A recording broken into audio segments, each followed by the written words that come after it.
பாஜகவில் வெடித்த உட்கட்சி பூசல். பூத் கமிட்டி பொறுப்பாளர்கள் அதிரடி புகார். மேலிடம் எடுக்கும் நடவடிக்கை என்ன? தமிழக பாஜகவில் இப்போது ஒரு மிகப்பெரிய புயல் வீசத் தொடங்கியுள்ளது. தேர்தல் நேரத்தில் உயிரை கொடுத்து வேலை பார்த்த எங்களை கட்சி நிர்வாகிகள் கண்டுகொள்ளவில்லை என பூத் கமிட்டி பொறுப்பாளர்கள் போர்க்கொடி தூக்கியுள்ளனர். வெறும் ஆதங்கம் மட்டுமல்ல, கட்சி தலைமை வழங்கிய பணத்தை கூட தங்களுக்கு வழங்காமல் நிர்வாகிகள் ஏமாற்றிவிட்டதாக தேசிய தலைமைக்கே பூத் நிர்வாகிகள் புகார் கடிதங்களை அனுப்பியிருப்பது தமிழக அரசியலில் பெரும் பரபரப்பை ஏற்படுத்தியுள்ளது. நடந்து முடிந்த சட்டமன்ற தேர்தலில் அதிமுக தலைமையிலான கூட்டணியில் பாஜக 27 தொகுதிகளில் களம் கண்டது. இதில் பலமுறை தோல்வியடைந்தவர்கள், மூத்த நிர்வாகிகள் மற்றும் புதிய முகங்கள் என பலதரப்பட்ட வேட்பாளர்கள் களமிறக்கப்பட்டனர். இவர்களுக்காக எந்தவித எதிர்பார்ப்பும் இன்றி இரவு பகலாக வேலை பார்த்தவர்கள்தான் இந்த பூத் கமிட்டி பொறுப்பாளர்கள். ஆனால் தேர்தல் முடிந்துள்ள இந்த வேளையில் நிர்வாகிகள் எங்களை கண்டுகொள்ளவில்லை என்பதுதான் பூத் நிர்வாகிகளின் பிரதான குற்றச்சாட்டாக உள்ளது. அக்கட்சி வட்டாரங்கள் தெரிவிக்கும் தகவல் இன்னும் அதிர்ச்சியை ஏற்படுத்துகிறது.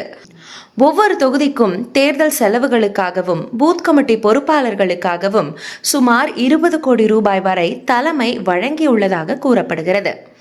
இந்த தொகையை தேர்தல் பணியில் ஈடுபட்ட நிர்வாகிகளுக்கு சரிசமமாக பிரித்து வழங்க உத்தரவிடப்பட்டது.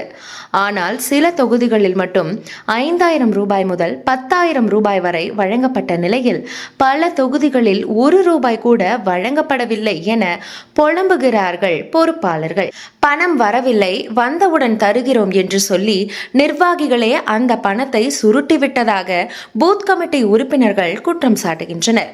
இன்னும் ஒரு படி மேலே சென்று சொந்த கட்சி நிர்வாகிகளை கூட கூட்டணி கட்சிகளின் ஒன்றிய செயலாளர்களுடன் கைகோர்த்து கொண்டு கட்சி பணிகளை சரியாக செய்யாமல் தங்களை அவமதித்ததாக கூறுகின்றனர். இதனால் ஆத்திரமடைந்த 10க்கும் மேற்பட்ட தொகுதி பொறுப்பாளர்கள் மத்திய உள்துறை அமைச்சரான அமித்ஷா மற்றும் பாஜகவின் தேசிய தலைவரான நிதின் நபீன் ஆகியோர்களுக்கு தங்களது புகார் கடிதங்களை பறக்கவிட்டுள்ளனர். கட்சி பணிகளை நேர்மையாக செய்யாதவர்களுக்கு இழைக்கப்பட்ட இந்த அநீதி பாஜகவின் உட்கட்சி மோதலை வெளிச்சம் போட்டு காட்டியுள்ளது. ஏற்கனவே பாஜகவிற்குள் எக்கச்சக்கமான உட்கட்சி பூசல்கள் இருந்து வரும் வேளையில் தேர்தல் முடிந்துள்ள இந்த நேரத்தில் பூத் கமிட்டி உறுப்பினர்கள் புறக்கணிக்கப்படுவது மேலும் பரபரப்பை ஏற்படுத்தியுள்ளது. தேசிய தலைமை இந்த புகார்கள் மீது என்ன நடவடிக்கை எடுக்க போகிறது என்பதுதான் பூத் கமிட்டி உறுப்பினர்கள் உட்பட பாரதிய ஜனதா கட்சியின் பொறுப்பாளர்கள், நிர்வாகிகள் மத்தியிலும் ஒரு மிகப்பெரிய கேள்வியாக இருக்கிறது. இந்த அதிருப்தி 2026 சட்டமன்ற தேர்தலில் எதிரொலிக்குமா அல்லது அதிமுக பாஜக கூட்டணியில் விரிசலை ஏற்படுத்துமா என்பதனை தேர்தல் முடிவுகள் வரும் வரையில் பொறுத்திருந்துதான் பார்க்க வேண்டும். பாஜகவில் அதிகரித்து வரும் உட்கட்சி பூசல் பற்றி நீங்க என்ன நினைக்கிறீங்கன்னு கமெண்ட்ல சொல்லுங்க.